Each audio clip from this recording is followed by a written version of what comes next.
How many ants would it take to defeat the world's strongest man in a fight? Welcome to Journey Through the Awesome.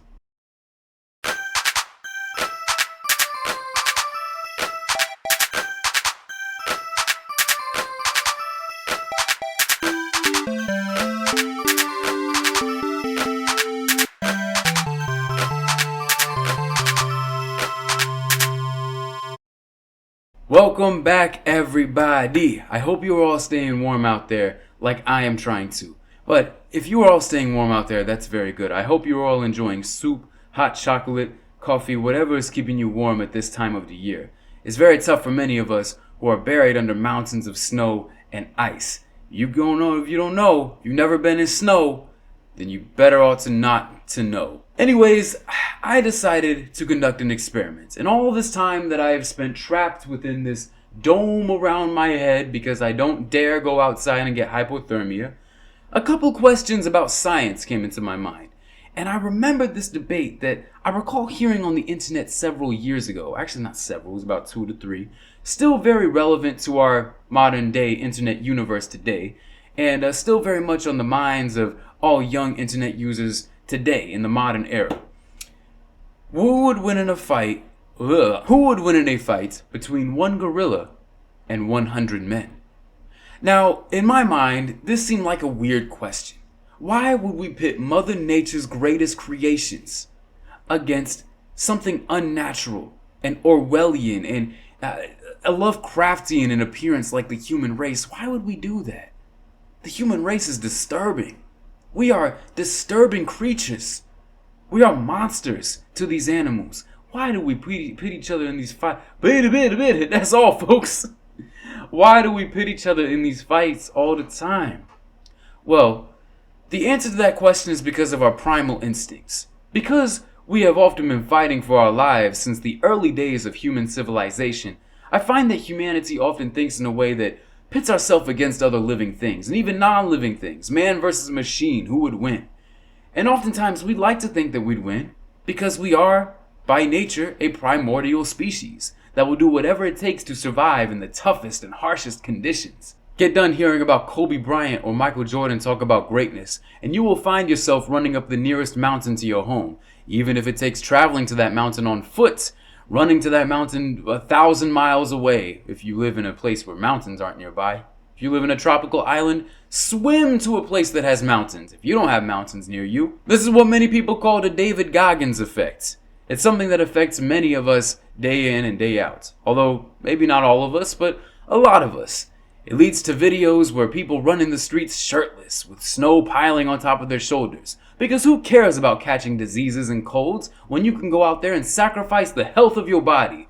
Because you wanted to prove a point to everyone around you who never asked that you are the strongest human being that has ever evolved. But today we are not going to be investigating that dilemma and concern. Today we are going to be investigating an entirely different situation. How many ants would it take to defeat the world's strongest man? In order to answer this question, I had to go out into the natural habitat of ants and observe them in action. And what I found may shock you. There were no ants. There was snow everywhere. I hate snow. So I went back inside and did the next best thing. I watched videos of ants on National Geographic, and very educated I became. It was in that time that I decided, you know what? This is very interesting. Ants are resilient creatures. They survive in armies that build for their kings and queens, and they build these mountains to disguise themselves in, so that one day they may overtake the human race. I believe I made the last episode about this topic too. This seems to be a recurring theme in many of our Journey Through the Awesome episodes, but today it's going to be different. Because we're not going to talk about ants becoming presidents and governors and dictators and leaders. We're going to talk about ants as fighters. Who would win in a fight? And now, in order for us to solve this question, there are several variables that we have to consider. First of all, what is the most amount of weight that the strongest human being in history can lift? Why this question, you may ask? Because it's not just interesting enough to know how many ants could beat an average human being. No, we need to figure out the strongest living organism among the human race. Take that because that is a measure of strength. It's a measure of fortitude. It's a measure of resilience that ants can have. How strong are ants really? Can they sustain a punch from the most powerful man? So I took somebody who is commonly considered by many weightlifting experts as the strongest man in history, Louis Cyr from Canada, who currently holds the record of 4,337 pounds in a backlift. That's a lot of pounds to backlift. That man's back is so strong that if Noah did not want to take the animals out on the ark, he could just gather them all on his back. Not Noah's back himself, but the back of Louis Cyr, and then sail across the Pacific Ocean. Was that where he sailed across? I don't remember. But what I do remember is 4,337 pounds is our key variable here. So, next we need to figure out how much can an ant lift. And according to scienceinsights.org, a very reliable website in regards to strength of ants, ants can lift anywhere from 1 to 5 milligrams. 5 is the most amount of milligrams that an ant can lift, and from there we can determine 1 pound converted to milligrams is 453,592. Okay, so keep that in mind. So that is our measurement of 1 pound. So take that 1 pound equivalent, divide it by 5. 5, the total amount of milligrams that 1 ant can lift, so that we can figure out how many ants factor in to carry 1 pound. And we have 90,718 ants. So that is the amount of ants that can lift 1 pound. Take that number and factor it in to 4,337.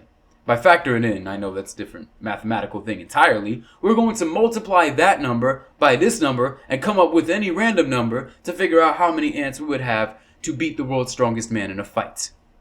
So 4,337 multiplied by 90,718 gives us 393,443,966.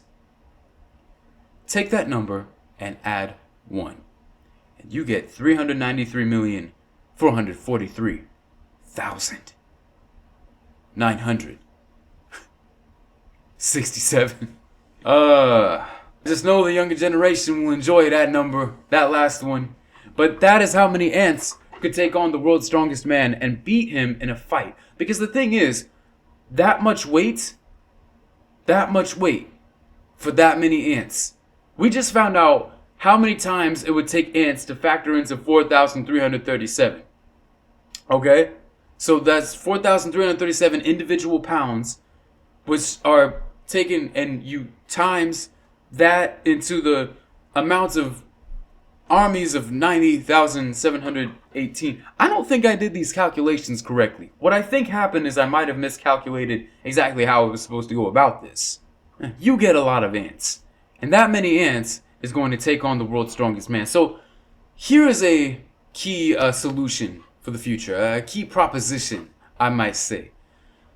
We need to find a way to fund an exhibition match, like, very soon. We're going to kidnap these ants, take them from their homes, give them, maybe give them a new home, like the Olympics. You have the Olympic Village, but for ants. So you train them, and then you inject them with ant steroids. Ant steroids, that's a scientific term. And then you inject them with these steroids, and you give them food, and make them stronger.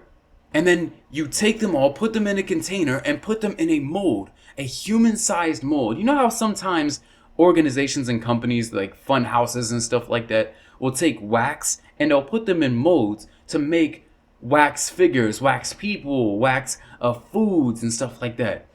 Take a mold, pour the ants into it, and it's shaped like a human. You get an ant human. A human ant. A humanoid human ants. There you go. Ant-Man. You get Ant-Man.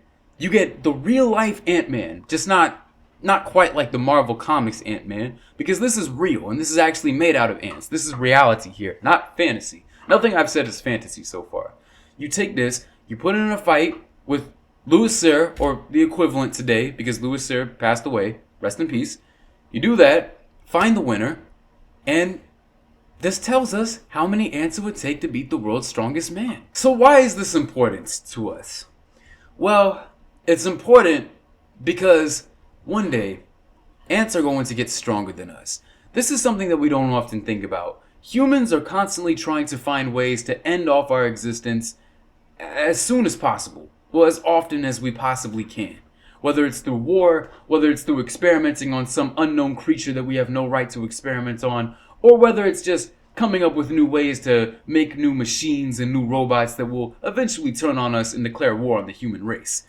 And I realize how much many of these explanations sound like tinfoil hat conspiracy theories rather than scientific explanations for how the human race will end and all that. But seriously, we are often taking risks at the expense of our own civilization. Look at how many times human beings decide to go deeper and deeper into space, discovering things that really we may not be meant to see because it will just depress all of us. And then ruin our expectation and motivation to discover any life-changing things and successful achievements that will change the course of human history forever in the future. So that's why we need to take some ants and just end it all as soon as possible. If you all like this episode, you can like and subscribe to support the channel. You can also support by following my other socials down in the description below. From my X to my TikTok to my Tumblr to my Teeter-Totter. That is going to be the name of the next social media app of the future. You can also support by following my other channels that go to my art channel, Pancake Doodle, where I draw stuff while talking about stuff, as well as my music channel and my fitness channel.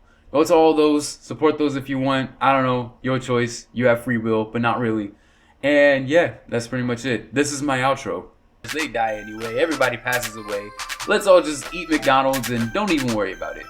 But I had been a vegetarian for so long and I was very staunch about it. I was reserved. Nobody was going to make me move out of my position. Nobody was going to convince me to go back to eating meat.